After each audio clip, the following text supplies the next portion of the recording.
Our Father, who art in heaven, hallowed be thy name. Thy kingdom come, thy will be done, on earth as it is in heaven. Give us this day our daily bread, and forgive us our trespasses, as we forgive those who trespass against us. And lead us not into temptation, but deliver us from evil.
your fame and beauty will uphold till eternity.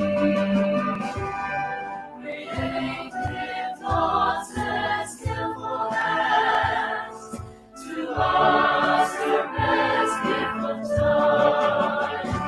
We will share our best humanity for nations' prosperity. Nations now our nation, we shall be the next generation.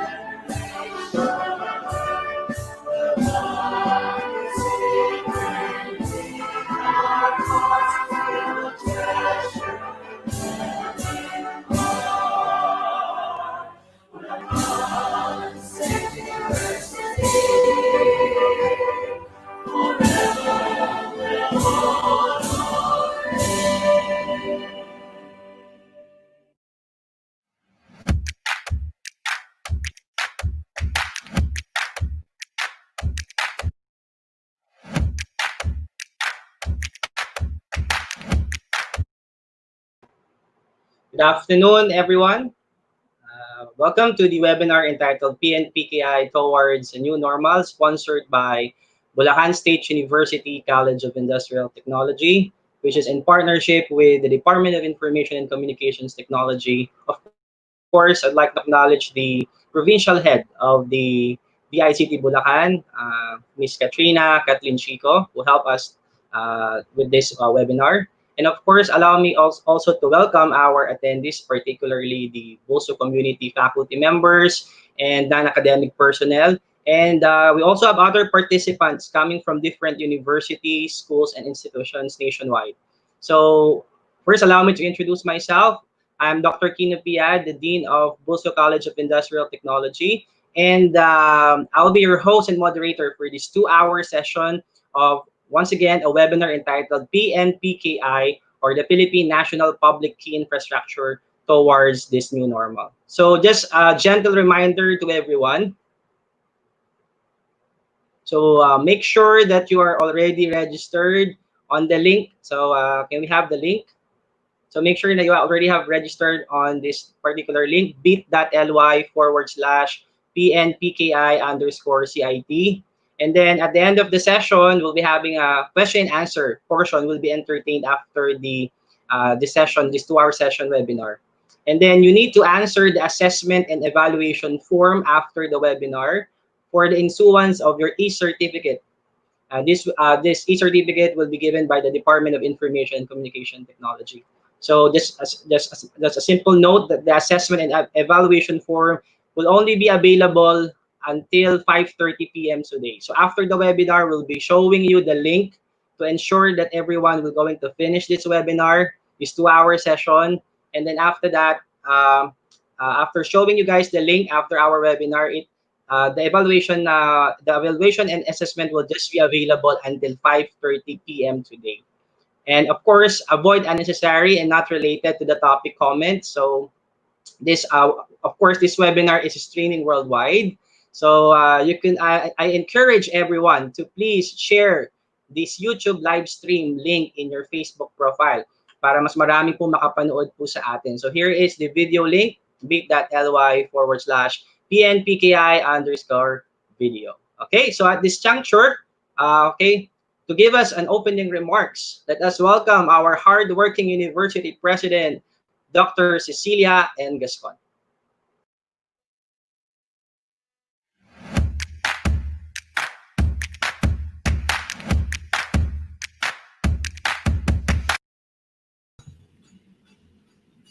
Yeah, thank you very much, Dean Kino. To our esteemed speaker, the DICT Provincial Head of Nueva Ecija,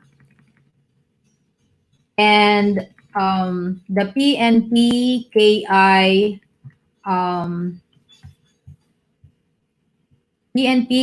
Registration Authority Officer, Ms. Maria Sinag Abelio. Of course, the DICT Provincial Head of Bulacan, to the Dean of the College of Industrial Technology, who spearheaded this webinar, Dr. Kino Piad, to the faculty members and staff of the CIT, my fellow university administrators, the faculty members, non-academic personnel, and guests. Good afternoon to all of you. PNPKI, the Philippine National Public Key Infrastructure, a technical jargon for the digital natives, but definitely an unfamiliar term to the digital immigrants. PNPKI simply means security. Security for everyone who uses public network such as the internet to exchange data. With the global pandemic crisis today, information security will be much more prominent in the coming years. Industries and businesses will be geared towards digital systems. This pandemic has profoundly affected the digital transformation of many industries. The academic institutions like Bulacan State University is not an exemption. Digitalization is necessary. We are now in a time where digital technologies will affect and transform how we will engage and interact with our students, stakeholders, and other agencies, both of the government and non-government organizations. Currently, we are working on our action plan for the opening of the next academic year. A blended learning modality is the most feasible in our current situation. This may include an online learning mode that entails a great deal of data and information exchange. The university is likewise conceptualizing a digital transformation strategy to be able to analyze our needs to transform most of our transactions online. Actually, we have our online enrollment and our online request of documents such as diploma and transcript of records, which are needed by our alumni. As a government institution, we adhere to the call of our president to continue to improve our delivery of services. Thus, we plan to digitize most of our transactions in the university, and this may even include government procurement proceedings and many others. I fervently believe that this webinar is our great start for the new milestone of the university. We will start by introducing the technology to all our faculty members and non-academic personnel, presumably to awaken those digital immigrants that it is high time to take a leap to the digital world. We can no longer put this off, so I encourage you to take this step with me, with the university. For the digital natives, let this be a reinforcement for growing up in this age of digital technology. To the College of Industrial Technology, of course, headed by our very capable Dean, Dr. Kino Piad, congratulations to this endeavor. To our speaker, Ms. Maria Sinag Abelio, thank you for extending your expertise with us today. To all of you attending this webinar entitled PNPKI Towards the New Normal, we appreciate your effort. May this be a most informative and at the same time practical pursuit for all of us. Again, thank you very much. Always stay safe. God bless us all. Magandang hapon po sa inyong lahat.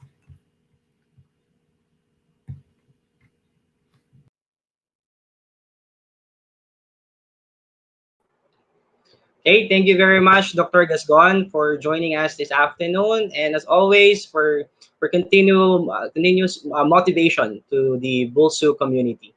So nowadays, you could see on the newspapers, televisions, and website headlines about data breach, hacking, identity theft, cyber fraud, etc. Right? So because of this, we need to evaluate all our important documents and especially our e-signatures to keep it safe at all times. Have you asked yourselves, is my documents and e-signatures are kept safe and secure? So to do help us answer this question, allow me to introduce our guest speaker for this webinar session, for this 2-hour webinar session. She's currently working in the Department of Information and Communications Technology, handling various posts as the provincial head for Nueva Ecija and regional project focal for electronics business permits and licensing systems, or the EBPLS, and the Philippine National Public Key Infrastructure, PNPKI. She's also a registered electronics engineer. Let us welcome Ms. Sinag P. Abelo.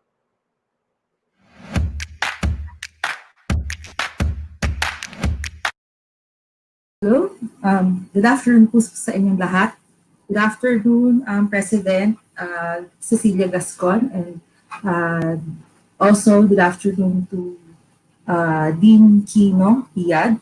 Thank you for inviting us to be your resource speaker for this napapanahon na time in the whatever we're experiencing right now. So, sa ngayon, maraming nagbago sa mundo. Hindi tayo makalabas ng bahay. Lahat ng mga gusto nating gawin, it's very limited yung ating mga galaw po ngayon.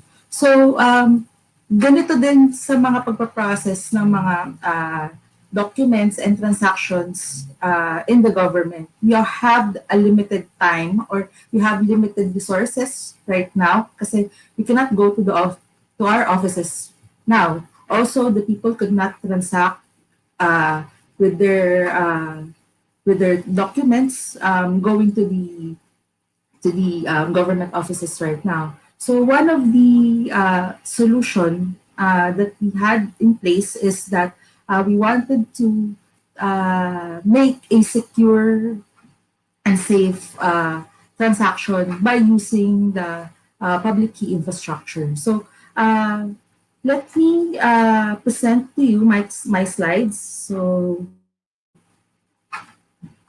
okay. I hope everyone can see my slides.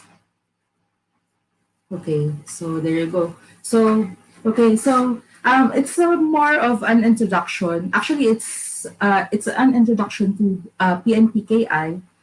It's more of an orientation, the one that I'm going to conduct right now. So, by the way, I'm Sinag Abello. I'm the provincial head of Nueva Ecija, as well as I'm the regional focal for the electronic business permits and licensing system, as well as I'm also the regional focal for the Philippine National PKI, as well as I'm also the one of the RA officers for the region. So, okay, so let me start by going about my slide.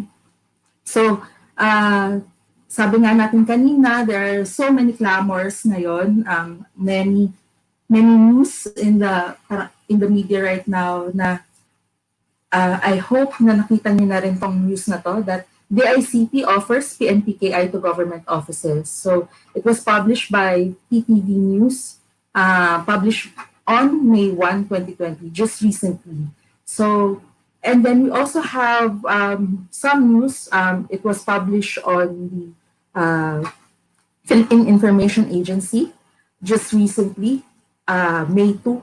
So the ICT offers Philippine National Public Key Infrastructure to government offices.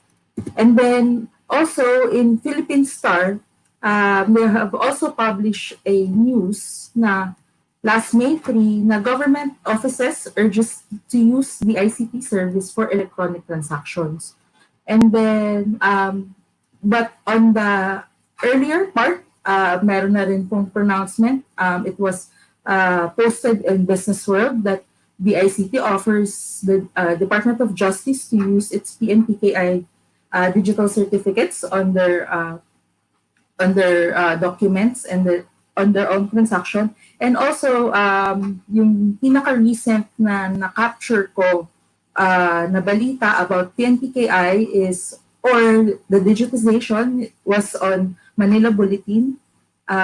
It was posted on May 8, 2020. So sabi it's digitization for government services ay in the new normal. So kung makikita ninyo lahat ng mga balita na to, what's the clamor all about? Laging may sinasabi na yung PNPKI, digitization, because of what we're experiencing right now. So nahahamper yung pagbibigay ng serbisyo ng government because hindi rin kasi siya makalabas to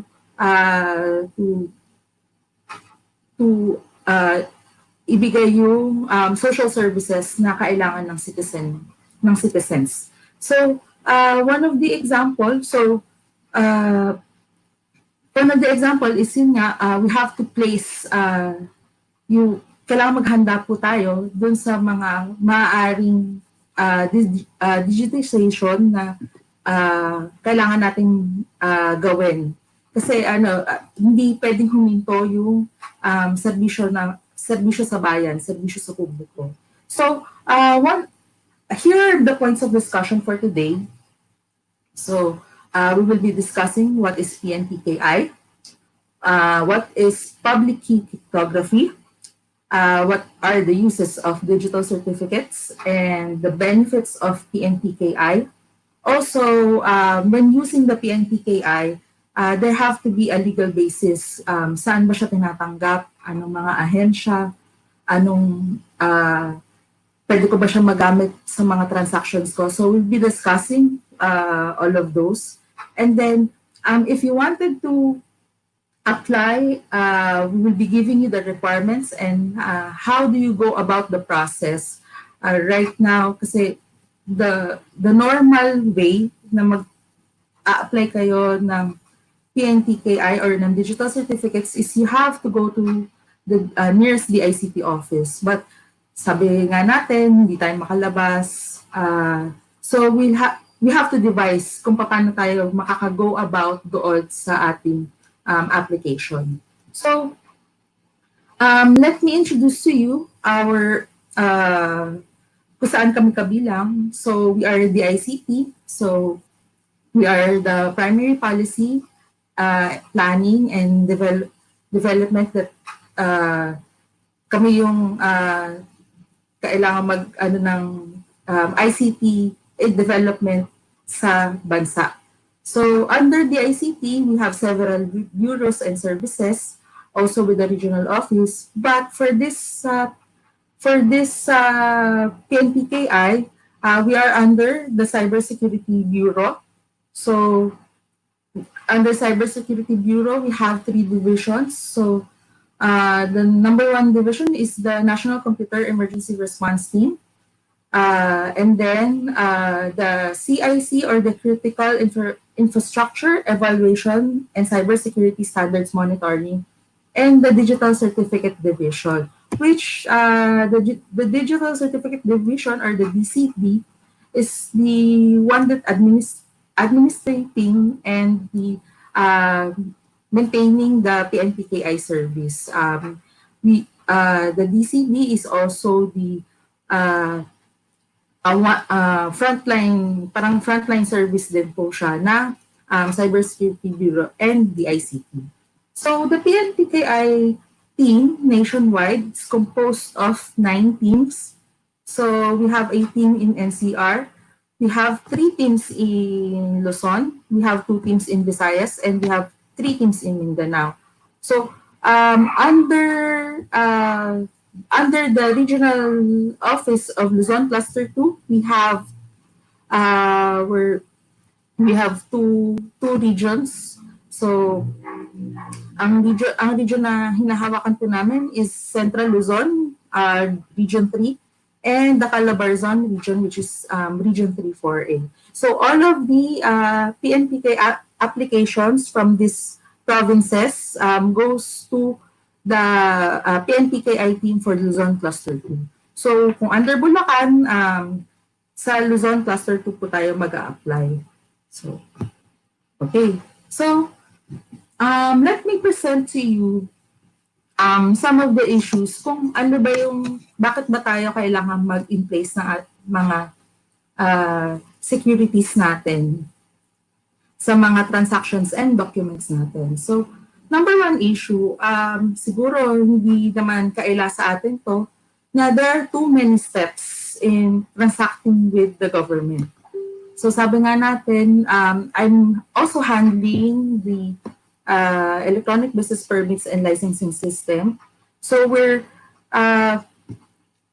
trying to gauge yung time and motion ng isang business applicant or business taxpayer kung ilan yung mga steps na kailangan nilang pagdaanan.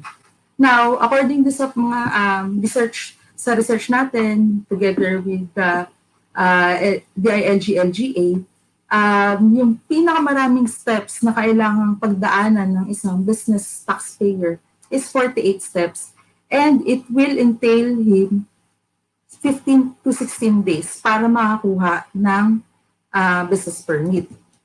Now, dun sa mga steps na yon, marami siyang pinupuntahang mga windows. So, siguro sa isang window, it could take around 30 minutes to 1 hour. Tapos, uuwi na lang yung business owner or yung nag-a-apply ng business permit just to go back again, and then he has or she has to go about again yung mga windows na yun. So, it's burdensome, it's tiresome, and naiinis ang mga business taxpayers natin na maglakad ng mga business permits. Kaya kung makikita ninyo, maraming kolorum na business na hindi nagbabayad ng buwis sa gobyerno. So one of the solutions that we have taken place is we have developed yung system, which is the electronic business permits and licensing system.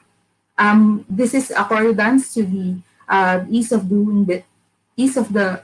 doing business law. Na from 48 steps, we have to narrow down our steps to 3 steps only. So if kung kompleto lahat ng requirements ng business taxpayer, they could get the business permit in as fast as 15 minutes. So from 15 days, naging 15 minutes siya. So yun po. Nag-transform tayo ng mga business at nag-transform tayo ng processes at nag-streamline din po tayo. So, number 2 issue is yung long lines. So, most probably siguro, I think mga students during enrollment, baka, I don't know how does BULSU operate or administer the enrollment. Kami noon when I was in college, I had to go to UST to sa registrar ng madaling araw or parang 7 o'clock. Basta pagkabukas ng register, dapat unang-una kami sa pila. So, kailangan kong gumising ng maaga para pumila ng maaga. So, isa pang mga issue is that whenever we're transacting with the government, hindi kaila yung mga pila. Laging may pila. So if kung sa inyo may na-experience na kumuha ng NBI before, you have to get up by 3 a.m. just to go to the NBI office by 4 a.m. because they have yung quota na tinatawag na they could only process at this amount of applicants. So para maiwasan natin yung cut-off, we have to go there by 4 a.m. na makapila. And also, may maraming mga fixers din na we try to eliminate na ipipila ka nila pero magbabayad ka for their slot na minsan hindi naman talaga, let's say, walang bumili ng slot na yon. So, nasayang yung na-supposed to be, dapat may nakapasok pang ibang applicant, but nasayang kasi naka-reserve naman para sa wala. So, yun po, ang gusto nating ma-eliminate is mga long lines. So, lahat ng government transactions like NBI, SSS, PhilHealth, I think GSIS, they have streamlined their processes already. So we wanted to minimize or to eliminate those long lines. So one of ang solution po ng ginawa natin dyan is lahat ay nilagay natin online yung mga schedule for appearance ng mga NBI and DFA. So hindi na po tayo gigising ng ganito kaaga. Once we have our schedule, we can easily go to the nearest or yung kung ano man yung napili ninyong opisina to transact to get your government documents like NBI or DFA. So, yun po. Number 3 issue, nabanggit na rin to ni President kanina, is that you have to eliminate yung mga fraud documents. So, sabi nga natin, if you can recall or kung makikita ninyo kung saan ba to, ito yung tinatawag natin na University of Recto. So, kung gusto mong gumraduate ng as abogado or as an engineer or as a doctor, pwede ka nang pumunta kay University of Recto para makakuha na transcript of records. Also, hindi ka makakuha ng driver's license, dito ka rin magpapagawa. And also mga diploma and mga any IDs na kailangan mo. So, sinasabi nga natin that imitation is the highest form of flattery. So, pero if that flattery is made real, it would, parang tinatawag na natin siya na forgery, hindi na siya flattery. So, some of the examples, there are cases wherein dun sa pag-forge na ng mga documents, there's certain fines and imprisonment na ibinibigay natin dun sa mga nag-forge ng mga documents natin. Just like this report here from the Office of the Ombudsman, merong barangay chairman na nag-forge kasama yung mga kagawad ng mga public documents, and then they have been fined to pay 2,000 pesos lang naman, pero they have to be in prison may kailangan silang na imprisonment 6 months up to 8 years. So, yung forgery or yung falsification of documents is serious crime that we wanted to avoid. So, one of the solution doon sa ating mga forgery and mga falsification of documents is to apply certain security system, like we have to apply barcode, we have to apply QR codes, OCR, OCR, and digital signatures. So, and number 4 scenario is because of this pandemic, we're forced to stay at home. So, how can we make sure na yung katransact natin on the other end is siya ba talaga yung office mate natin?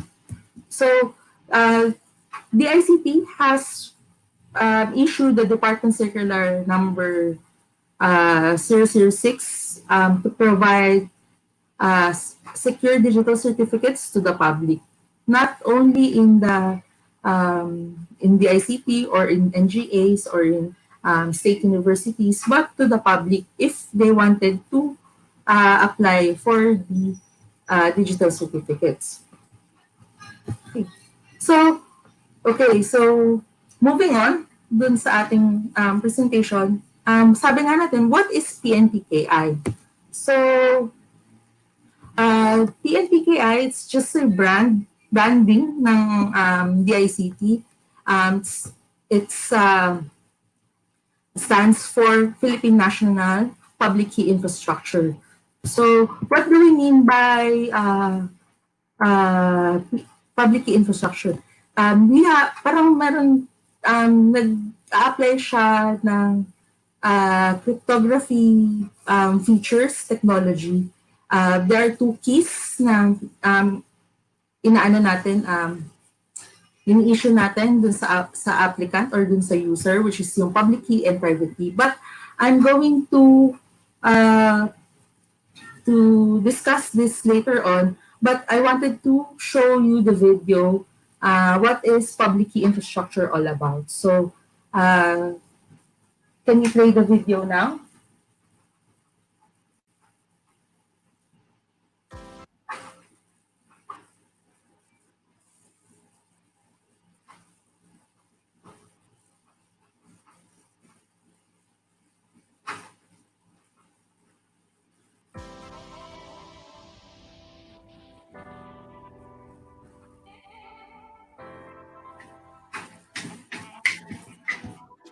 Many are unaware of the dangers lurking on the internet. Fraud, identity theft, and data tampering are the common security issues faced by users.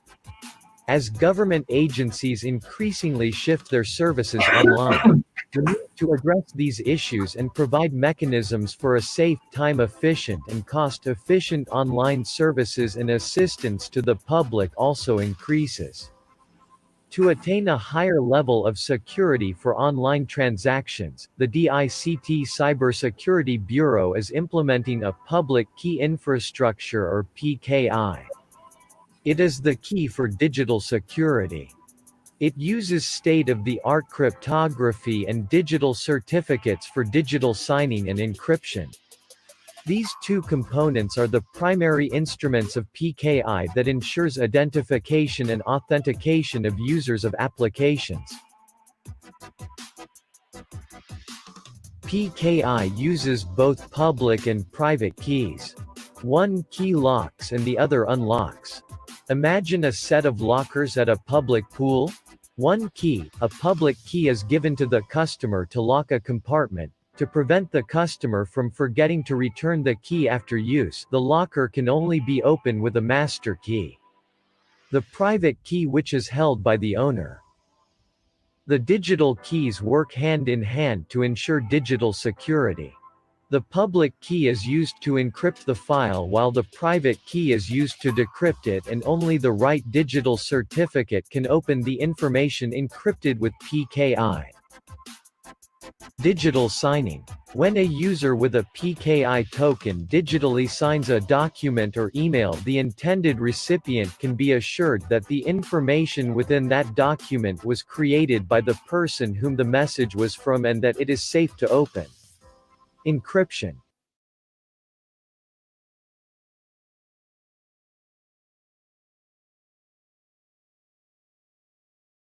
Another feature of PKI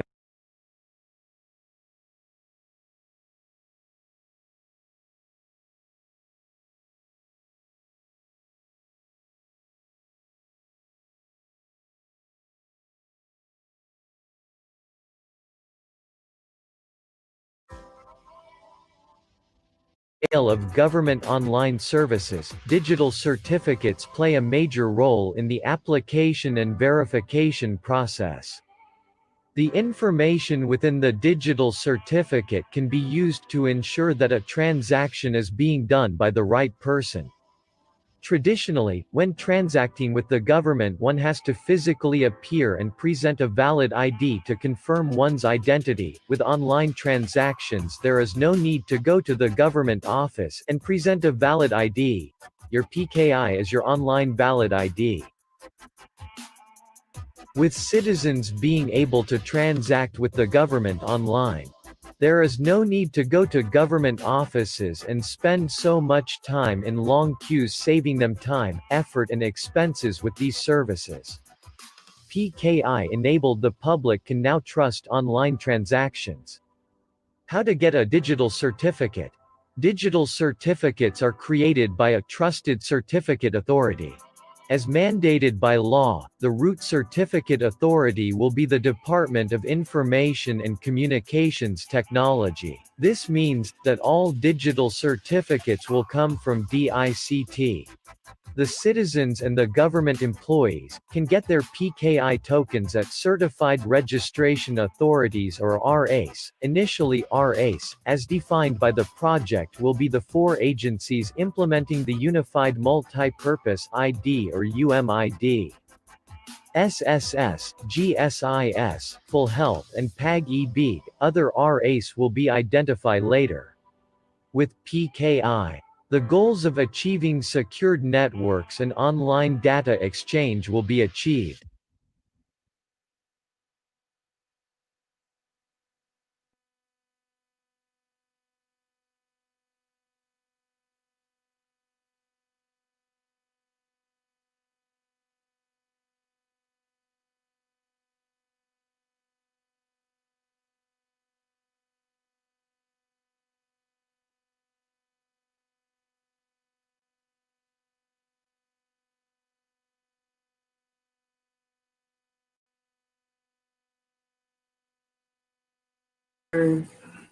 Okay, so thank you very much. So let's go back to our presentation. So let me share you again my screen.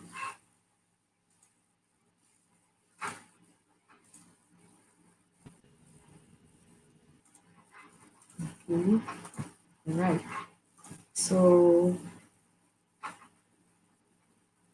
okay. So, dun sa video na napanood natin, we have discussed kung ano yung PNPKI. So, sabi nga natin, it's a brand name for the DICT, Philippine National, because it is our, as Filipinos, this is our PKI.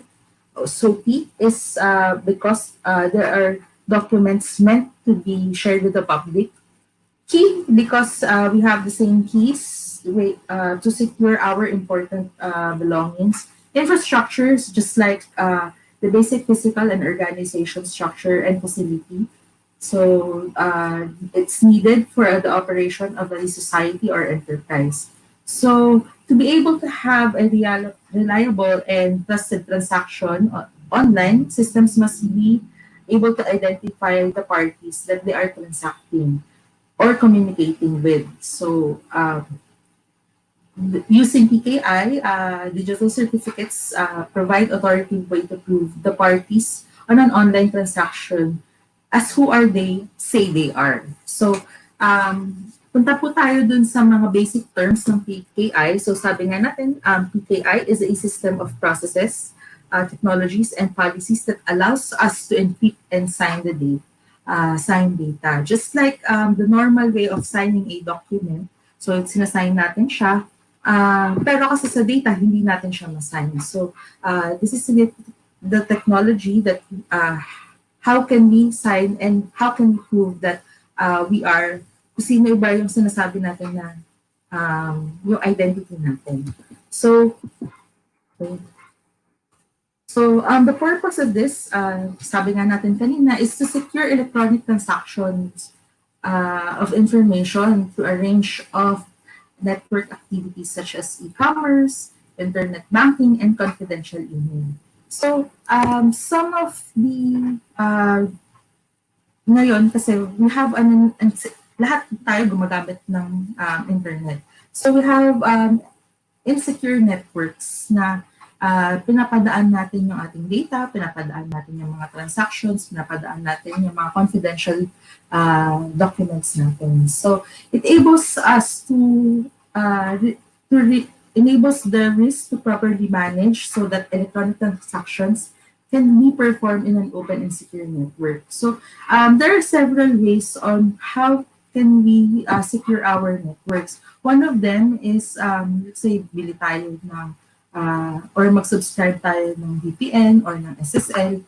But itong mga bagay na to is meron siyang kaakibat or it's a subscription na kailangan natin magbayad.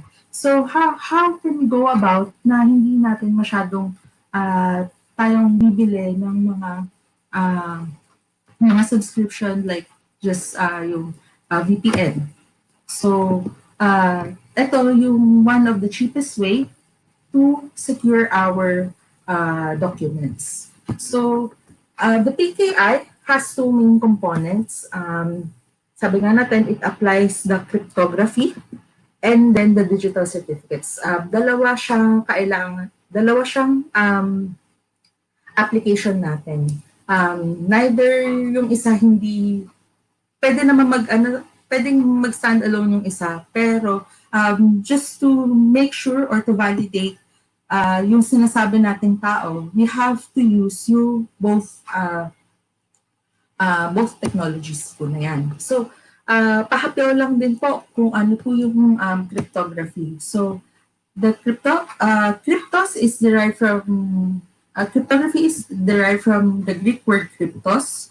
It's meaning hidden. It's a method of storing and transmitting data in a particular form so that for those whom it was intended to be read and processed. So, pagka nilagyan natin siya ng cryptography, yung ating data, shift niya yung mga characters as if it doesn't make sense to us. Kasi parang gibberish na yung labas ng characters na hindi natin mababasa natin but we cannot understand it.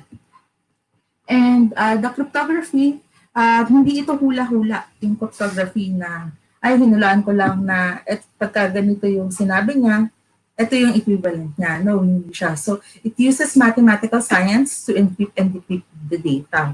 So, if we are kung some of us IT students tayo, so if we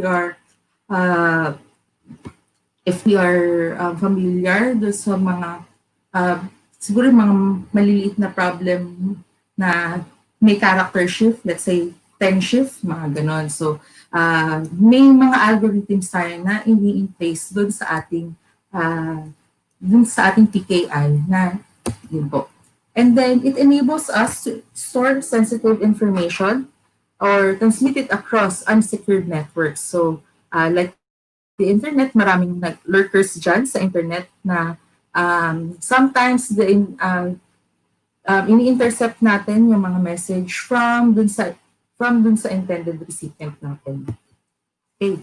So, what is public key cryptography? So, the public key cryptography, this is the asymmetric cryptography na it uses a pair of keys. So, sabi nga natin kanina, when you watch the video, we issue two pairs of keys, which is yung public key and private key. So the public key, use nga is to encrypt our data. Nilalock natin yung message or yung data para hindi siya ma-read or hindi siya maintindihan ng mga lurkers sa internet. The private key, siya naman yung taga-decrypt ng ating data. So if you are the intended recipient of that data or that message, you have to use your private key to be able to read yung message na yun. Now, dun sa public key na yan, sabi nga natin, it's public, so everyone can share this public key. Pero there are certain, kailangan lagi siyang magkasama. Never siya dapat na magkahiwalay. Kasi siya lang yung makakapag-unlock or makakapag-unlock or makakapag-read ng ating encrypted message. So, what else? So, the public key and its corresponding private key are mathematically related. So, there are several algorithms na in place po dyan. So, this is the pairing na hindi natin pwedeng mapaghiwalay. Kung sa tingin ninyo, may mga naniniwala sa inyo na walang forever sa asymmetric cryptography may forever. So hindi natin siya mabubuksan kapag hindi magkapares yung inyong susi. So number 2 point is a public key and its associated private key are called key pairs. Yun yung sinasabi ko kanina na kung hindi kayo naniniwala sa forever, sa asymmetric cryptography may forever. And then number 3, a message encrypted with a public key can only be decrypted with the private key. So, as yung example nga natin kanina, na we share your public key, but meron siyang kapares na private key, so siya lang ang makakapag-decrypt ng data. Same with principle na pwede tayo mag-lock gamit yung ating private key, and then it can be decrypted by the public key. Pero kasi kumbaga hindi namin siya hindi namin nire-recommend na gamitin na pang-lock ang private key mo. It's just like parang meron kang tindahan. Let's say ako, may tindahan ako, nilock ko siya using my private key. Now, may mga suki ako. Binigyan ko sila ng public key ko. So anyone who has my public key can unlock my store and kumuha sila ng stock, kumuha sila ng tinda ko without me knowing na nakuha ko na siya. So, ang kailangan dapat gawin natin is yung bullet tree na ang panlock natin is ang ating public key, and then it will be decrypted or will be unlocked by the private key. So I hope you analogy ko na dun sa tindahan ay naintindihan niyo po kung how can we make that yung pag-iingat na yun. So sige, sabihin na natin for this example, what is public key cryptography? So ito po yung example kung paano ginagamit yung ating key pairs po natin. Now, we have the sender. Let's call him Susan. So, nag-type siya ng message niya, hello world. And then, ginamit niya yung kanyang public key to encrypt yung kanyang message. So, ginamit niya, and then naging gibberish yung kanyang message. So, hindi natin maintindihan kung ano yung, kung dun sa mga characters na nakalagay dyan is hello world nga ba yung equivalent niya. Now, let's say for example, this is one yung receiver. So, he has the private key dun sa pinang-lock ni Susan. So, i-decrypt niya yung message, and then mababasa niya na yung message ni Susan. Now, there is a word of caution po dyan. So, kasi we share our public keys sa isa't isa. But we do not share our private keys. So, kasi private, kaya nga private, kasi sa atin lang yung private key na yon. Now, somebody can intercept the message of Susan. Let's say, for example, we call this person the hacker. So, na-intercept niya yung message ni Susan. So, the hacker can pose as one, then he sends his public key to Susan para pagka kunwari nag-encrypt ng data si Susan or nag-encrypt siya ng message using the public key of the hacker, may corresponding private key siya na pwedeng mag-unlock nung message na yon. Now, so hindi na makukuha ni one yung kanyang message kasi iba na yung public key na i-publish doon. So, these were the digital certificates come in. So, doon sa digital certificate na yan, let's say for example, nagpadala ng message si hacker kay Susan ulit. And then, nilook closely ni Susan yung mga digital certificates ng hacker at nakita niya na hindi pala ito yung digital certificate ni Juan. So Susan can able to she would be able to know na hindi galing dun kay Juan yung message na yon. Kasi it doesn't match dun sa digital certificate ni Juan, dun sa digital certificate ni hacker. So, dalawa po yan. It's the public key and the digital certificate. So, moving forward, what is a digital certificate? So, the digital certificate, it is issued by the certificate authority as a proof of individuals or machines' electronic identity. So, the certificate authority in this term will be the DICT. So, ano natin siya as the DICT as per the law itself na DICT will be the certificate authority for the PNPKI. So, si DICT po, siya ang bibigay ng proof na yung individual na yon or the machine itself is registered to them na tama yung mga digital certificates na yon.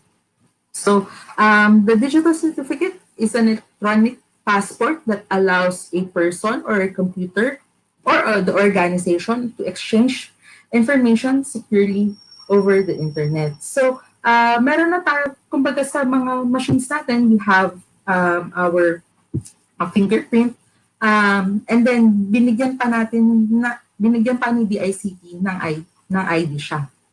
So, dun sa digital certificate, so, ano ba yung laman ng digital certificates natin? So, number one is, laman ng digital certificate is an info about the individual, the organization, or the computer to which the certificate was issued to.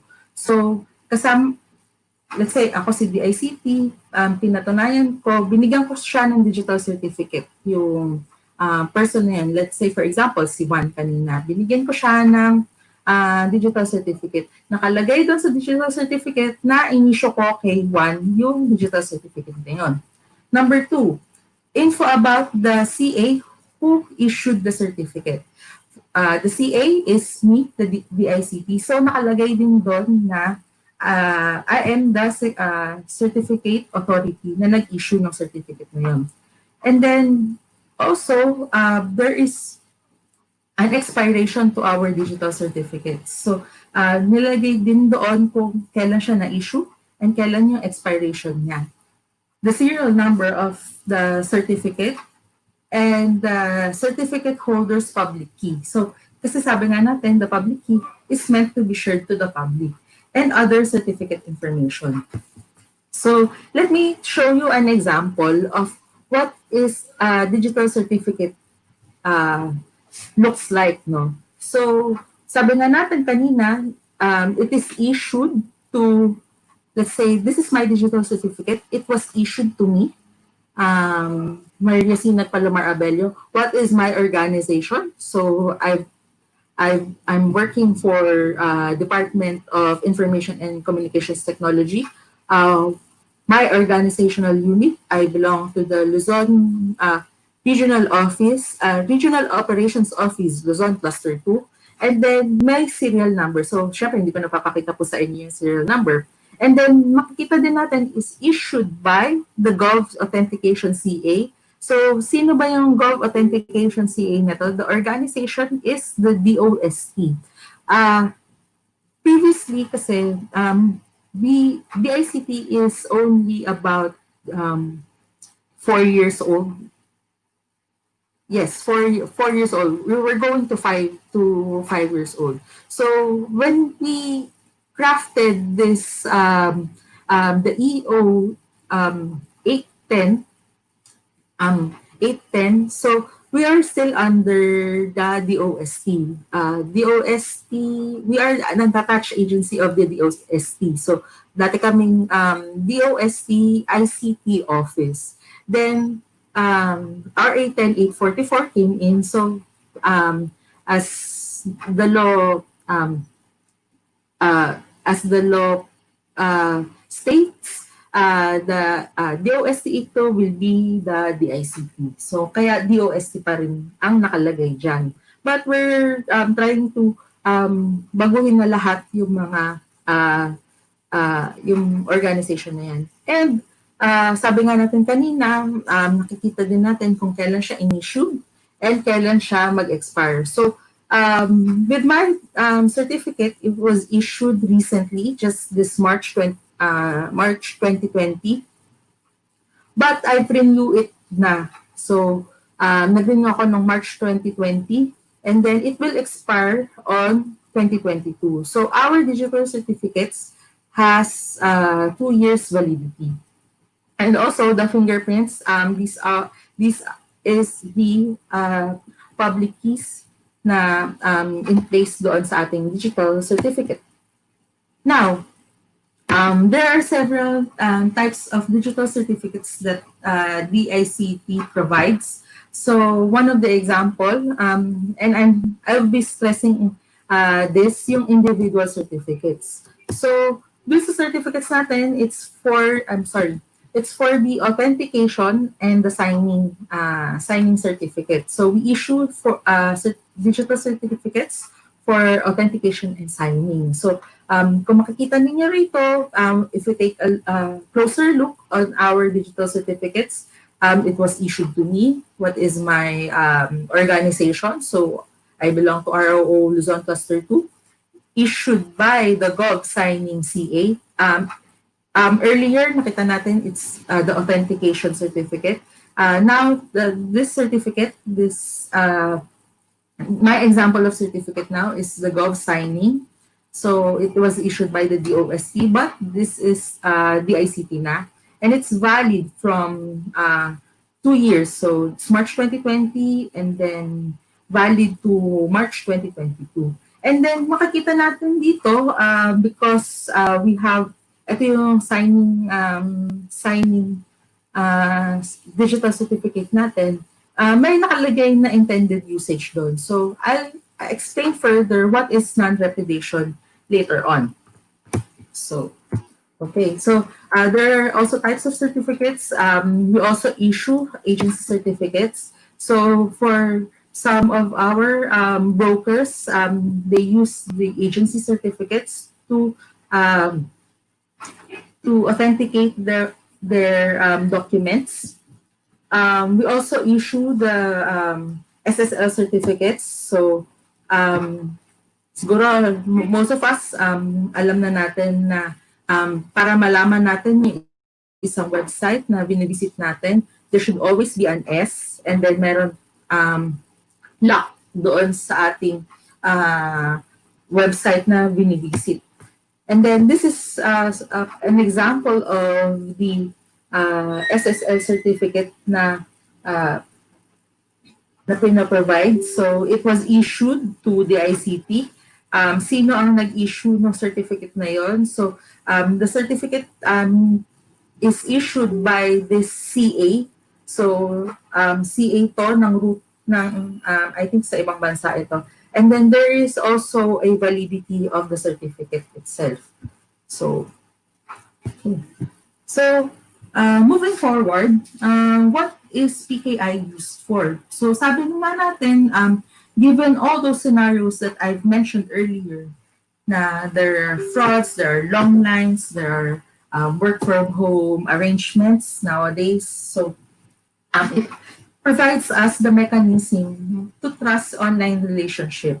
So by securing or by ensuring the security of the digital data and transactions, by providing these benefits, yung authentication, confidentiality, integrity, and non-repudiation. So kanina nakita niyo na yung non-repudiation dun sa previous slides ko.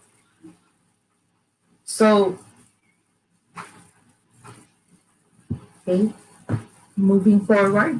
So, one of the benefits or yung sa 4 benefits natin ng PKI is the authentication. So, if you can see, or if we look closely, kung nag-apply na tayo ng digital certificates or our digital signatures, when we examine our digital signatures, dapat lalabas yung the signature is valid, signed by me. So my signing time is last May 2022, and they have also the timestamp. So, ino-authenticate niya yung isang document. So, sabi nga natin, the authentication in computing means the process or action of verifying the identity of a user or a process. So, sometimes, di ba, let's say, for example, mag-sign in tayo sa Facebook. So, the authentication there is yung ating password. So, but it doesn't mean na once you know the username or the password, ikaw na yung person na yon. So, it only proves that you have a valid access. Pero the digital certificates, they contain information about us and can be used to determine if you should be given access. So, magkaiba siya doon sa authentication na you know the password, the username and password, doon sa ating yung authentication process ng PKI. So, confidentiality. So, sabi ka natin, panatag tayo na when using our public keys and private keys, ikaw lang ang makakapagbasa ng message na yon. So, sabi nga natin, tawag dito, confidentially, pwede natin itago yung messages natin. So, through the encryption, the cryptography technology encrypted by the public key, it can only be opened. The message can only be opened using the partner private key. So, kasi ikaw lang ang may copy ng private key yun. So, you should be able to open the document encrypted with your public key. So, it ensures us the confidentiality of your message or your document. So, number 3, the integrity of your transactions. So, sabi nga natin, using our public private key, ino-authenticate na galing dun sa person na yon yung document na yon. So, for example, for this example, ito ay galing naman kay Cheryl Ann Bilag. So, the integrity in there na hindi mo siya, kumbaga, ibibigay niya or bibigyan kanya ng report if kung nakita niya na na-tamper yung document mo. So, later on, I'll show you how can we verify kung na-tamper na ba yung document. If I apply my digital signature, it will show na, let's say, nag-highlight lang ako ng isa or naglagay lang ako ng comma or pwede nyo nang ma-detect kung na-modify ba yung document na yun since the signature was applied.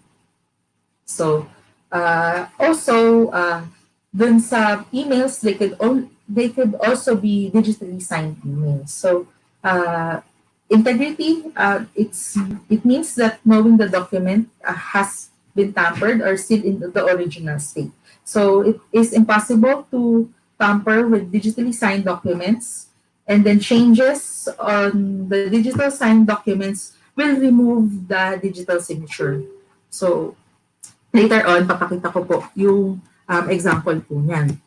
And number 4 is yung non-repudiation. So, when we mean the non-repudiation, it's a legal term kasi na you cannot deny the fact that galing sa iyo yung document na yon. So, kaya nga sinasabi dito na non-repudiation, you cannot deny that you have signed the document. Kasi na-issue po kasi sa inyo yung digital certificate po na yon. So, it is an assurance that someone cannot deny something, yung non-repudiation. So, typically, it is the ability to ensure the party or to a contract or communication that cannot deny the authenticity of the signature on a document, or sending the message that they originated. So, sabi nga natin, mamaya, I'll present some of the legal basics, legal facts na when you affix your e-signature on the document, it can stand as if you signed your document manually. So there are several laws na ino-honor po yung ating e-signature. So whenever somebody affix our e-signature on a document, as if you have signed the document. So ingat din tayo na mag-affix din ng ating scan signature kasi it can mean an official document itself. So okay, so moving forward, we are on the legal basis of the signature. So there are several laws that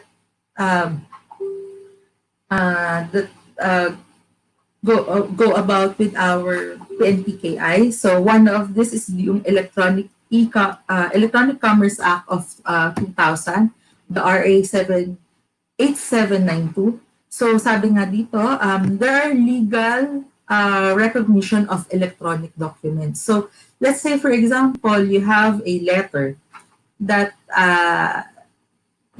say sabihin natin, it's a PDF file, but you affix your scanned signature. So sabi doon, electronic documents shall have the legal effect, validity, or enforceability as any other document or legal in writing. So for evidentiary purposes, an electronic document shall be a functional equivalent of a written document under the existing laws. So, and then furthermore, on Section 8, the legal recognition of electronic signatures, sabi nga, electronic signature on an electronic document shall have an equivalent signature of a person on a written document. Parehas lang po sila ng weight ng when you affix your signature, your scan signature on a document, parehas lang po sila ng weight ng as if you signed your document. Another legal basis is the EO 810 series of 2009. Actually, this is the basis for creating the certificate authority of the then NCC, then DICT now. So on Section 4, it's an application of digital signatures in e-government services. So whenever government has e-government services, sabi dito, all government agencies and instrumentalities providing e-government services to its clients shall require the use of digital signatures in their respective e-government services. So if an LGU or an NGA or a state university has e-government services, they can use the digital signatures, and they also require to use the digital signatures. Also, an example of the legal basis of using our digital certificates and signatures. So they also have rulings on Supreme Court on electronic evidence. So on case sa Supreme Court, it's an AM number 01-701-SC regarding the rules on electronic evidence. So Rule 6, Section 1, sabi dito, an electronic signature on a digital signature authenticated in the manner prescribed hereunder is admissible in evidence as functional equivalent of a signature of a person on a written document. So it goes to show na yung ruling ng Supreme Court and also the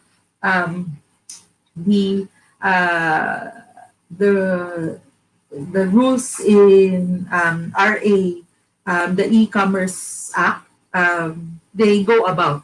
Parehas yung tingin nila dun sa case po na yon. So also, I think dito sa mga taga Bulacan State U. If there may nag-watch po ng mga key officials po natin from the State University. Of course, madalas meron tayong mga procurement na ginagawa para sa State University. So the GPP, or the Government Procurement Policy Board, also approves the use of digital signatures in procurement-related documents. So according to the resolution, they allow, on the number 3, they allow the use of digital signatures in all procurement-related documents, including but not limited to dun sa mga examples po na yan. And also, the GPP PSO is also with coordination with the DICT to conduct trainings or orientations like this to disseminate information on the use of digital signatures as authorized herein. So, also, ito, bagong development din po from POA, since sabi nga natin, because of this pandemic, we could not go to our office to sign the documents itself. But COA has issued also a circular number 2020 dated April 21, just recently, the relaxation of the applications for certain provisions of COA, mga circular po niya. So just to give emphasis on the digital signatures, one of the guidelines on the COA Memorandum 2014-009. So on Section F of the guidelines is recipient agencies must submit electronic generated reports through email, provided that the agency authorized officer shall certify as to the accuracy and correctness of the content of report. So to improve the authenticity and integrity of the report, the signatory to the report may affix his or her electronic signature using the digital certificate given by the DICT in relation to PNPKI program. So, COA itself, nire-recognize na rin niya yung digital signatures na binibigay or yung digital certificates na binibigay ni DICT. So, looking at this slide, sabi nga natin, how can we affix our signatures? Now, pwede tayong mag-write pwede natin pirmahan yung document. Also, we can also affix our scanned document as we normally ginagawa. And then, dun sa mga hindi signing something in the internet, let's say for example, mag-open ka ng bagong email account, there is a fine print na ng pagkahaba-habang fine print, hindi ka tutuloy dun sa susunod na step until such time that you tick the box na sinasabi na I accept all the terms and conditions applied here in the yung fine print nila. So, dun sa mga, anyone can forge our signature. Anyone can tick the box. Anyone can, also siguro yung fingerprint, kung kare sige, mag-fingerprint ka na dyan, wala nang tanong-tanong, pwede mo na i-affix yan, yung fingerprint mo. But how can you be sure that these methods are secure enough? So, all of these methods, digital signatures, siya lang ang natatanging makakasigurado ka na you are secured because pinapakita niya kung may signing authority ka, sino yung nag-issue sa'yo ng signing authority na yun, and then may timestamp yung ating mga signatures. Okay, so let me show you yung sinasabi ko kanina na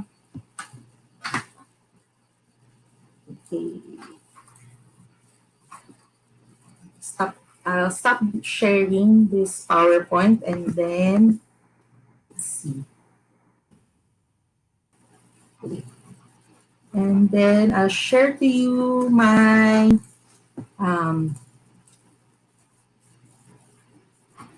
here. Okay, so nakikita niyo po ba yung aking ano? So I think nakikita naman na lahat. So let me differentiate to you. Okay, let me differentiate to you what is yung e-signature and digital signature. Yung e-signature is, eto lang siya, picture lang siya. When we click it, wala lang siya. But if we affix our digital signature, so makikita ninyo na when I affix my digital signature, nakalagay na kagad doon, it's digitally signed by Abelio, me, and then we have the date and the time kung kailan mo siya na-affix yung signature. So, when you click on this e-signature, wala lang siya. But when you click on this digital signature, makikita nyo kagad na when you look closely, sinuri nyo na kagad na this document is signed by me, and then has not been modified since the signature was applied, and then the document is signed by the current user. So I'm the current user. And then kita nyo rin yung mga signature properties niya, the validity summary. So yun. What if, let's say, hindi siya this document has not been modified. So what if I highlight this digital signature lang muna? Yeah. Okay. So, makikita natin agad na kanina is valid yung signature ko. Pero when we look closely again,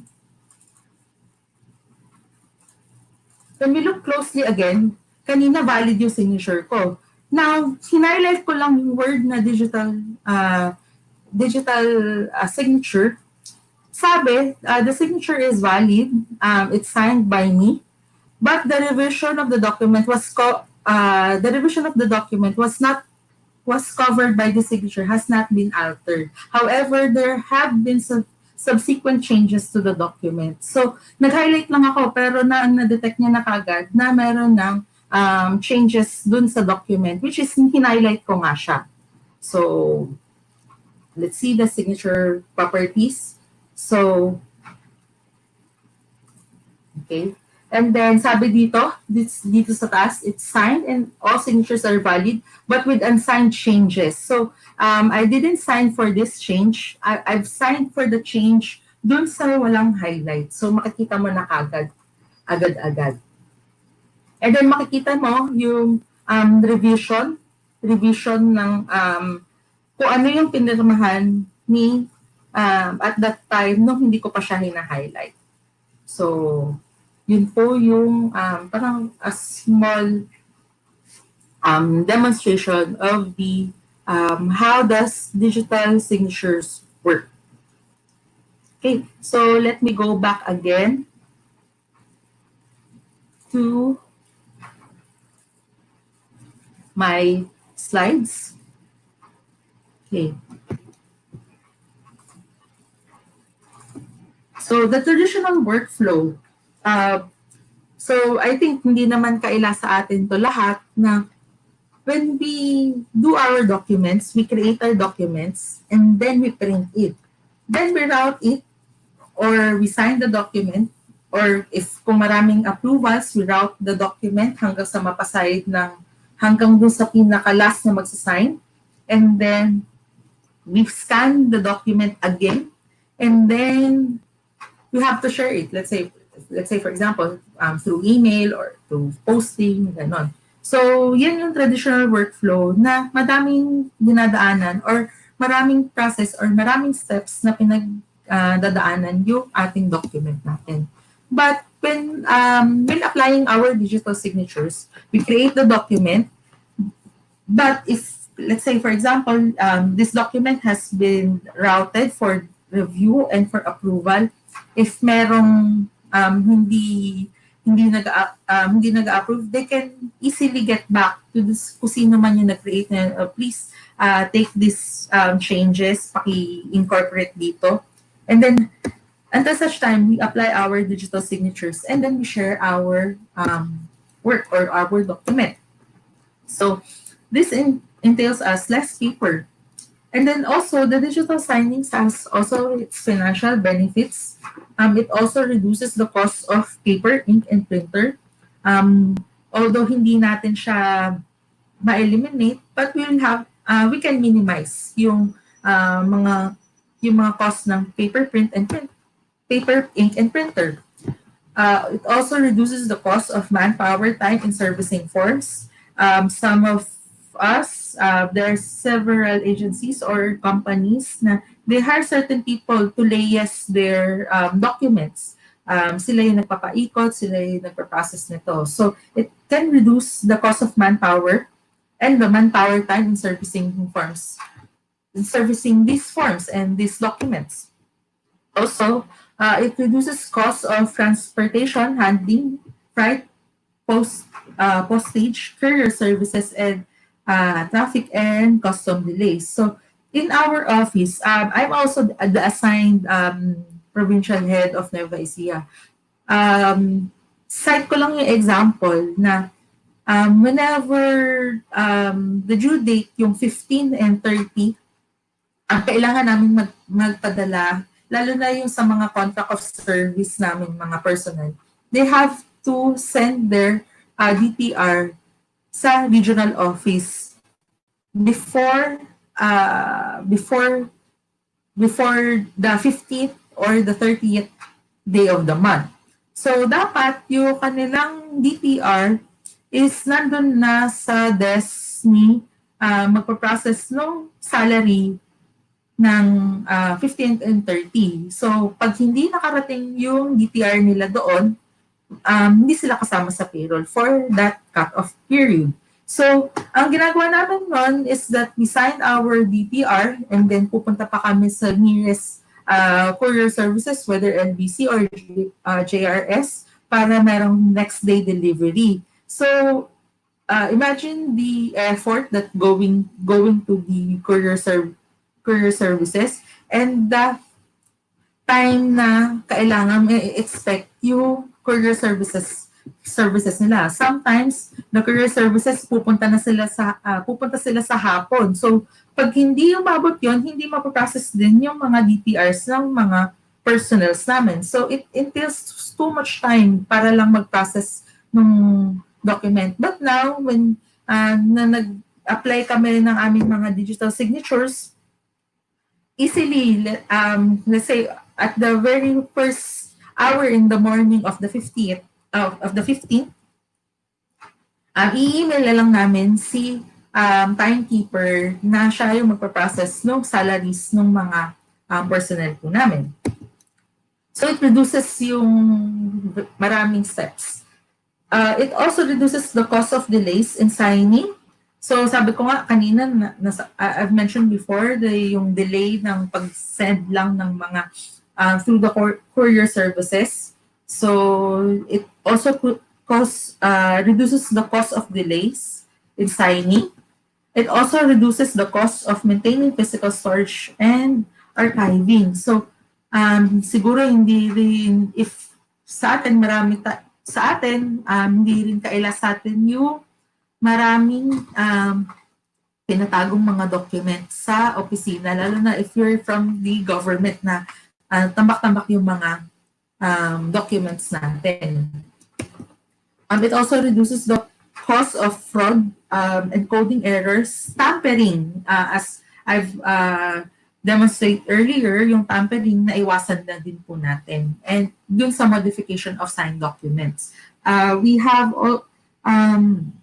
before, nung hindi pa namin ina-apply yung digital signatures, si director masyadong mahigpit dun sa pag-a-apply na kanyang e-signature. Na dapat may proper documentation kami before na magkaroon ng go signal si director to affix his signature dun sa mga documents. Let's say, for example, mga training certificates.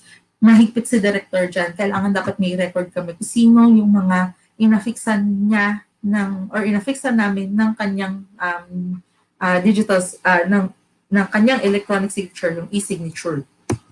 Also, it also causes the loss of reputation and credibility due to security leaks and breaches. So, yun po, kasi once na we encountered a breach,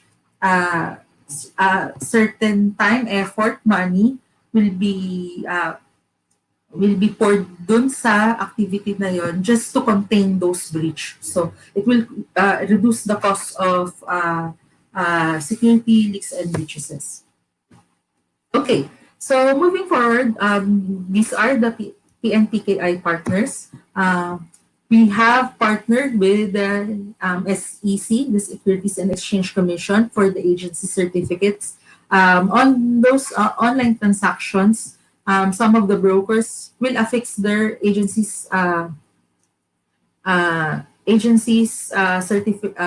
certificates. Also, we have also partnered with the Davao City LGU. They are the first LGU to apply as the GovRA. We have also ongoing partners and ongoing coordination with the several NGAs and companies.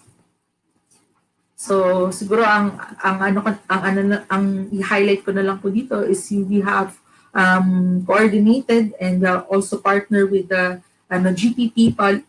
GPPD TSO. So and then also with the Anti-Red Tape Authority on the implementation of the Ease of Doing Business Law. Kasi on the Ease of Doing Business Law, the DICT is also a part of the, we have also a mandate in the Ease of Doing Business Law, given that electronic business permits and licensing system will come into that law, Ease of Doing Business Law. Okay, so what else? So let me show you yung sinasabi ko nga po kanina, hindi ito iba sa government na nagtambak yung mga dokumento sa isang opisina na halos isang kwarto sa opisina, ang laman lang ay yung mga documents or mga tambak na folders na yan. But if we apply or if we digitize our processes, we streamline our services, at a click of a button, it's lahat ng mga records natin will be a breeze na to retrieve them. Hindi na natin kailangang magkalkal ng maraming documents pag kami hinahanap tayo. Also, let me share to you yung sinasabi nga dito na also this is very timely. Yung sinabi niya na going digital is no longer an option. It is the default configuration nowadays. Marami sa atin na nag-work from home. Also, and even though malift na yung GCQ, the new normal will be most of the people will be working from home now. So, yun yung natin.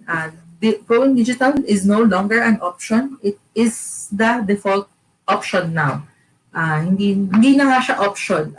It's unnecessary for us to function yung mga trabaho po natin. Okay, so I think probably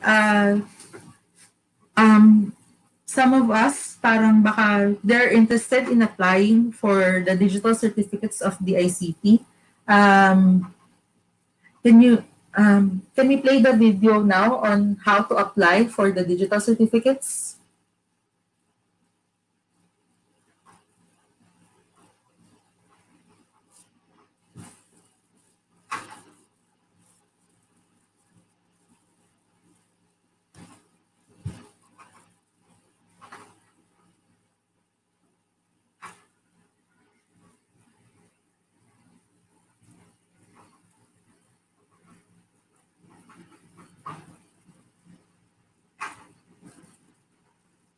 Let's see if I can play this video. Hopefully, marinig niyo po yung video.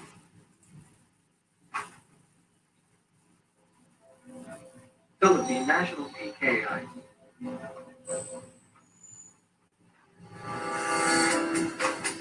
PN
Okay, so going back, okay, let me share you again my screen.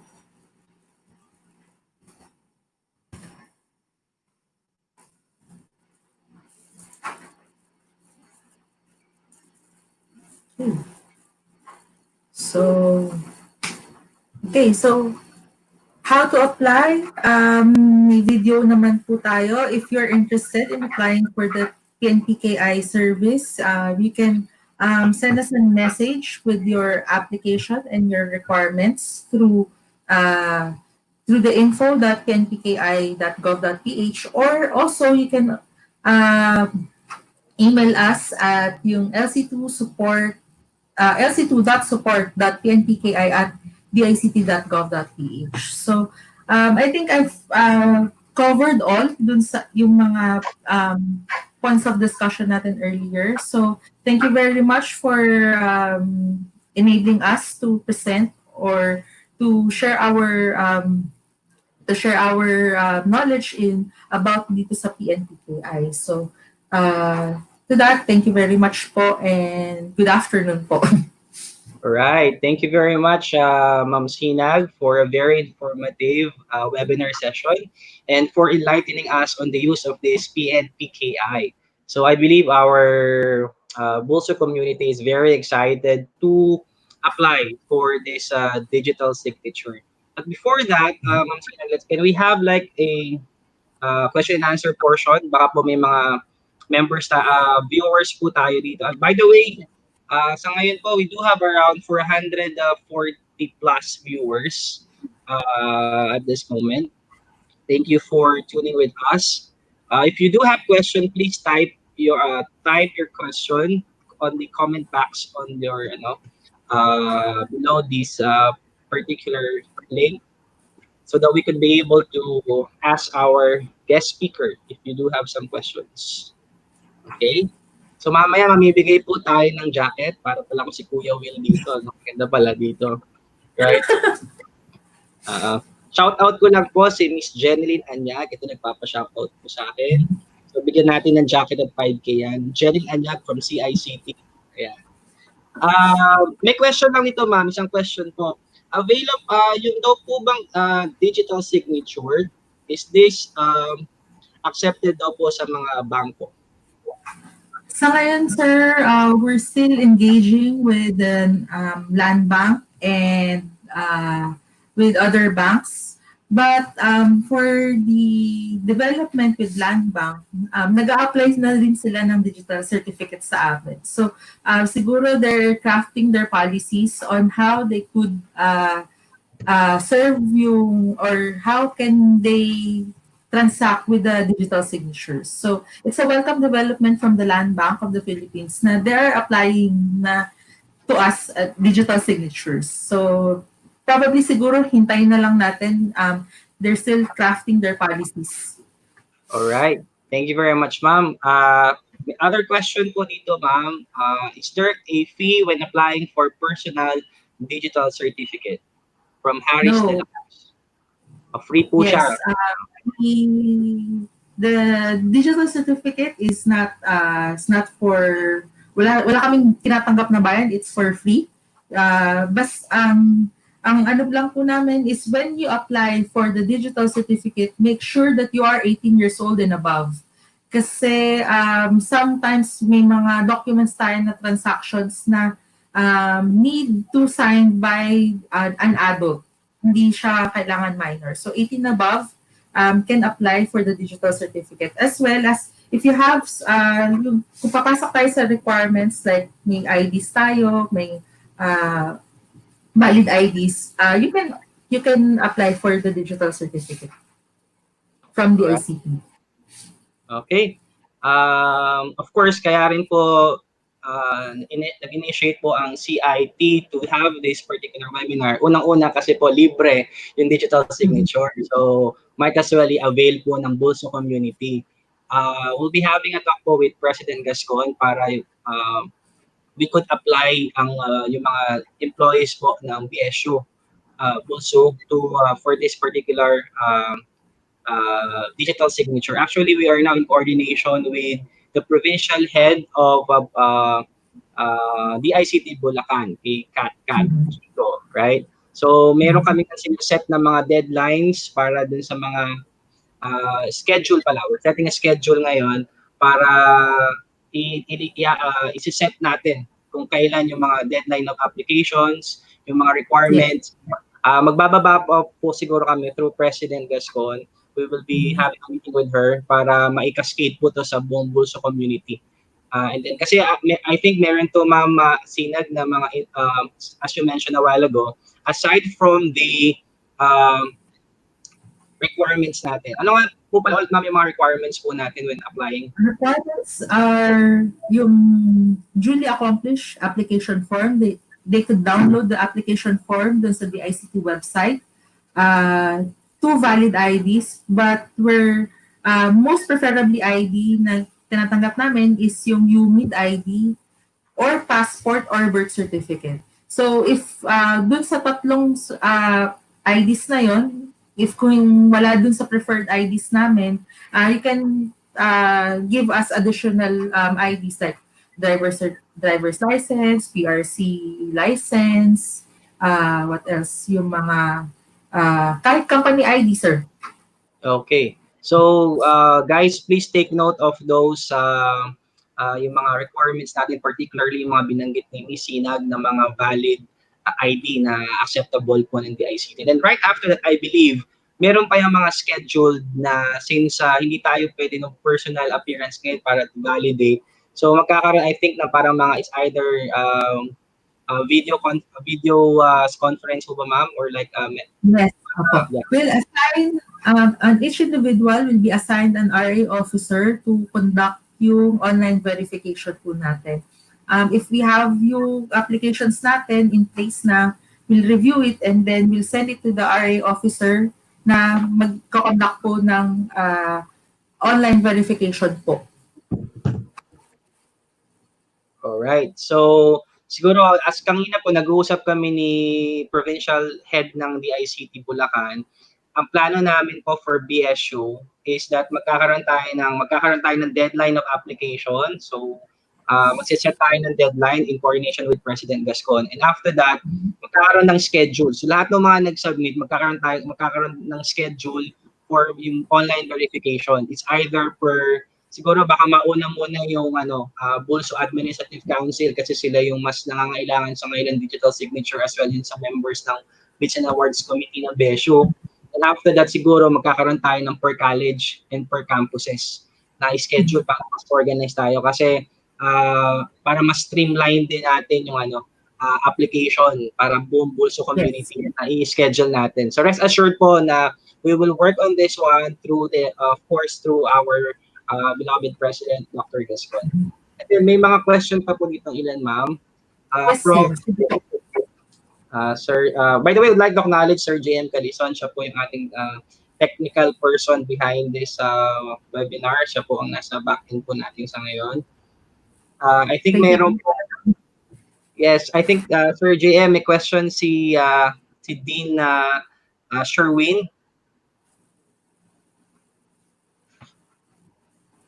Okay, by the way, ayan po. May instance po ba na ang isang tao ay may higit sa isang digital signature? No, isa lang siya kasi we have to protect kumbaga isang digital certificate, one person lang po siya. You cannot, kung mag-apply po tayo as a agency certificate, you have to comply with the agency certificate requirements po. Yung requirements po na yun is mapatatagpuan po sa DICT website po natin. Sa PNPKI. Yes. Okay, thank you very much, ma'am. Ma'am, another question po from, of course, shout out lang po sa aming chancellor sa aming campus, si Dr. Romeo Inasoria. May question po siya, ma'am. May message po niya ako ngayon via messenger. Nag-submit na ako ng application, naka-receive na ako ng message for a video meet with the ICT people. Hindi lang ako nakapag-reply. Do I need to reapply again to pursue my application? No, mag-reply back na lang po kayo sa amin to set yung schedule po ulit. So, we'll have to assign an RA officer for to conduct yung online verification nyo po. So, kung meron po kayong preferred schedule, ibabangga na lang po natin dun sa availabilities ng mga RA officer po natin. So just send us a message dun sa lc2.support.pnpki@dict.gov.ph. Alright, so I hope that answered your question, Chancellor Romy. And then ito, may another question tayo. Napakaganda ng picture ni Dr. Fausto Hilario. Mukhang nag-accredit siya ngayon sa kanyang picture na to. Sabi dito ni Dr. Hilario, why is there a validation period for a digital certificate? Is there a fee for seeking digital signature from the ICT? I think na-answer na natin yung second question, no? Right. Yeah, walang fee po, pero yung validation period ng digital certificate is just like any ID, just like any other license. You have to renew again yung ating digital certificate. Sometimes kasi baka may mga nagbagong information sa atin. Now we have to update our CA din, the certificate authority. All right. Okay. May question po si Dr. Richard Clemente, our Director for Research. So ang question niya is how about using QR code? How valid it is? I think the QR code kasi is may mga available QR code generator online. So, nasa sa inyo na po yon on how will you manage yung, let's say for example, a document, in-applyan nyo po ng QR code yan, how will you manage your database? So, kung kunwari, there is a QR code, then you scan it, paano nyo po i-manage kung ano ipapalabas nyo pong information while scanning the QR code? All right. So I hope that answer your question, Dr. Richard Clemente. Do we have other questions? Kanina may nakita ko nag-flash screen na Sir JM. Is there a limit of the number of times you could use a digital certificate, or you can use it for any number of times to any e-document within its validity? No, wala siyang limit. So, sign as all if you want. Okay. Pero syempre, you have to be cautious about yung implications ng law. So, syempre, dapat hindi ka lang sign ng sign. Dapat nire-review nyo rin yung documents na you're signing with your signature. Kasi, as I've mentioned before, when you apply your digital signatures, it has the benefit of non-repudiation. So, you cannot deny the fact na ikaw yung nag-sign ng document na yun. So, be cautious about dun sa pagsasign ng documents din. So, you can use it as many as you want within its validity period. Pero be cautious about when signing the documents. All right. We have a question here from our dear President, Dr. Gascon. Ang question po ni Dr. Gascon is, can one use the e-signature applied as BSU personnel to all other transactions outside of BOSO? Okay. So, yun po, sa pinasend ko po earlier, if you are a member of the Bids and Awards Committee, the COA is recognizing the use of our digital signatures. Some of the agencies, the national government agencies, is also using the digital signatures na rin po. They're widely known na rin po through the efforts of our PNPKI Project Management Office, as well as yung management din po ng DICT, that there are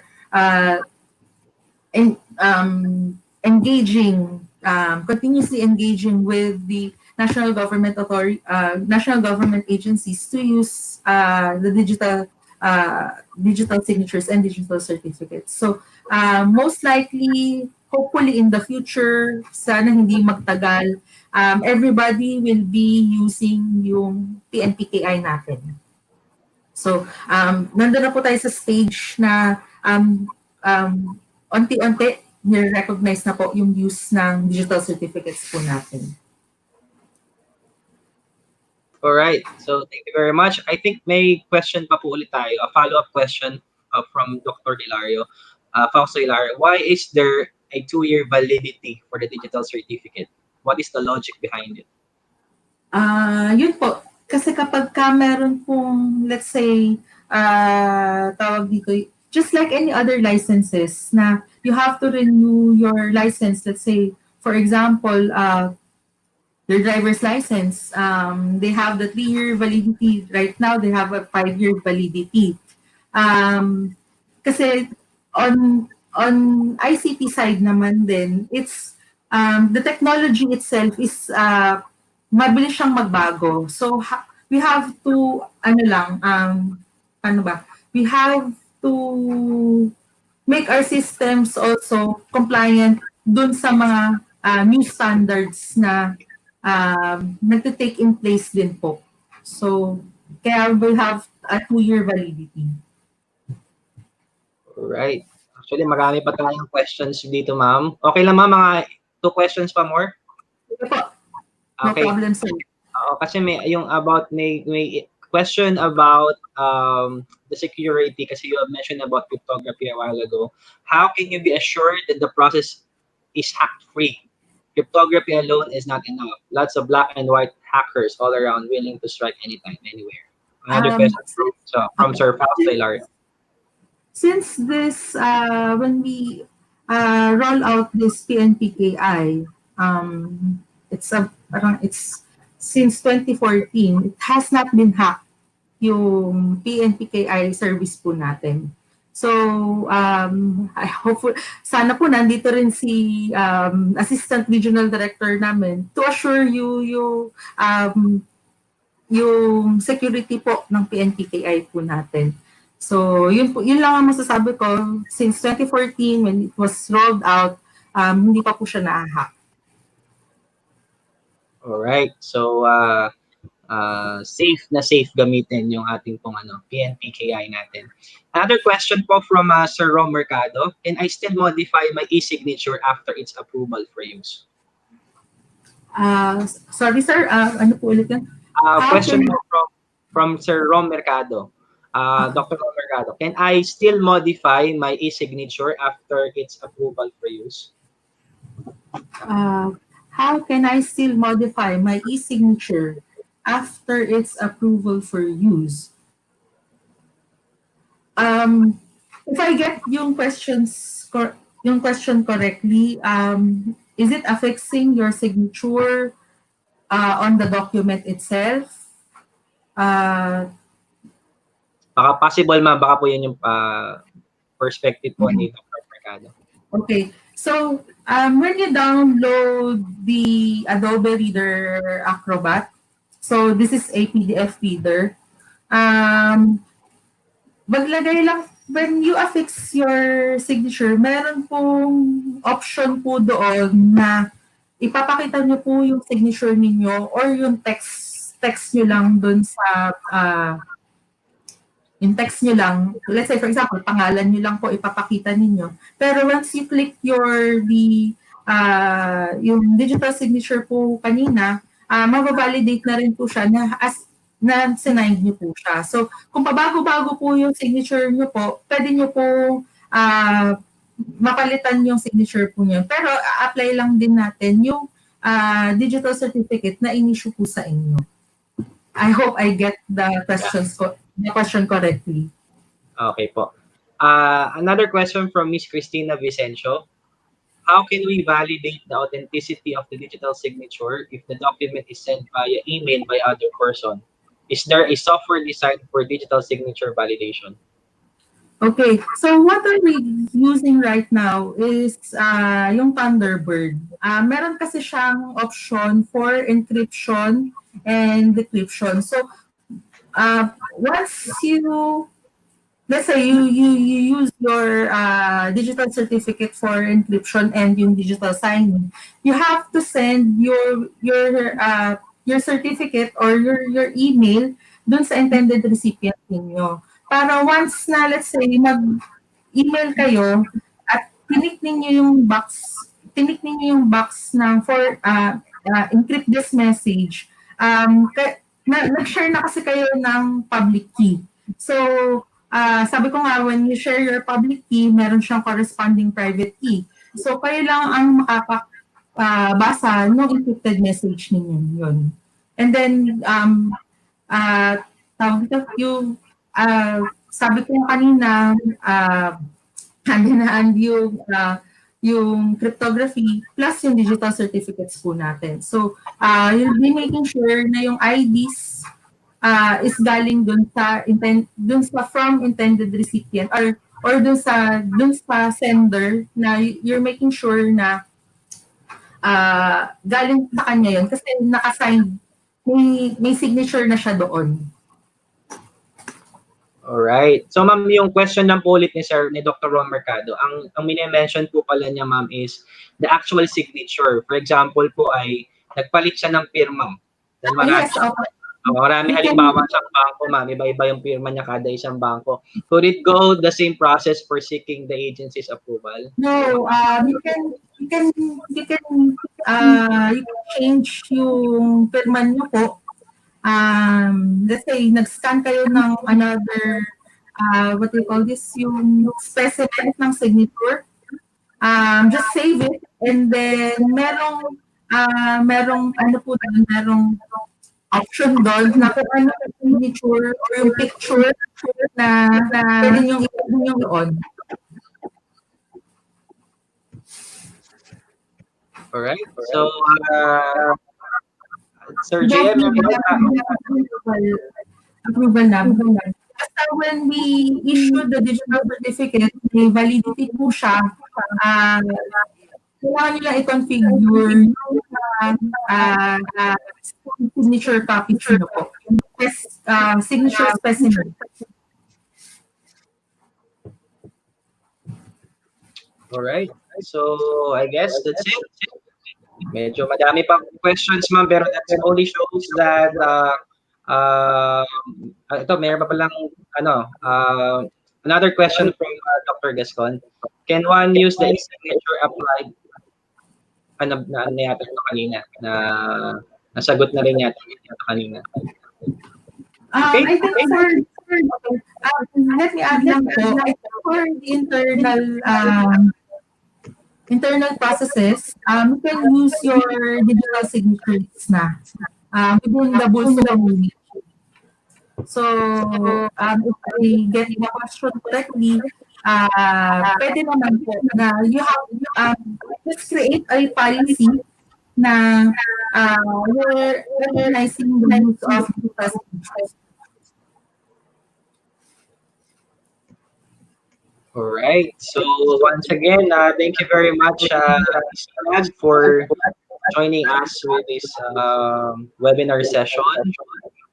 Okay, so once again, on behalf of Bulacan State University College of Industrial Technology, we would like to thank you. First, our partner for this webinar, the Department of Information and Communications Technology, Luzon Chico, the provincial head of DICT Bulacan, and of course, to our guest speaker for this afternoon, Ms. Sinag Abelio, our resource person for this particular webinar session, and of course to the Bulso community headed by Dr. Cecilia Estabacero Gascon, to the Bulso CIT faculty members, to our participants and viewers from the different, of course we do have other participants from the different universities and schools and other institutions. Actually, kanina may questions from other school. Pwede po kayo mag-apply nitong PNPKI. Just coordinate with your respective DICT provincial offices para po kung gusto niyo po na may streamline po as an institution yung application niyo, like what we're doing now with Bulacan State University. You may coordinate po dun sa specific provincial headquarters sa DICT. But you could also apply individually po. Online application naman po na sa website po ng DICT. And once again, as pinakamasayang party po dito, this is free. Libre po siya. Yung pinakamasayang part doon. And of course, once again, thank you for joining. This is the first webinar of the College of College of Industrial Technology. We hope you gain new knowledge. And by the way, may answer the feedback using ito po nasa baba po, HTTPS, ayan, kanina in-explain ni ma'am, pag may S secured yung website, so dapat yun yung mga open natin, the // or just simply type bit.ly/DICT_webinar. So may feedback form po kayong sasagutan doon. Parang may konting quiz pa sila ma'am to ng konti kung talagang nakinig po tayo on the webinar. And then, DICT na po ang magbibigay po ng certificate po sa inyo. Kaya, yes. But it doesn't guarantee po na nagsagot kayo dun sa registration form po natin ay may automatic certificate na po kayo. Kinakailangan po ay magsagot muna po kayo. Ito po feedback form po natin coming from the DICT with the link bit.ly/DICT_webinar. And this is just good lang po until 5:30 in the afternoon. So ngayon po sa oras ko, it's 4:04. So until 5:30 lang po. After 5:30, magpo-close na po to. So yun lang pong nakapagsagot within that duration of time, 5:30. Yun lang po yung mabibigyan po ng e-certificate coming from the Department of Information and Communications Technology. Okay. Once again, Ma'am Sinag, maraming pong salamat po sa inyo. Thank you very much. Yes. Thank you very much. And we hope to our participants, we hope that you gain new knowledge, particularly on this PNPKI towards the new normal. God bless, keep safe, and see you on our next webinars. Once again, this is Dr. Kino Piad, your webinar master, now signing off. As of course, as we always say, gear up, DIT, and soar full soon. Thank you very much. Thank you.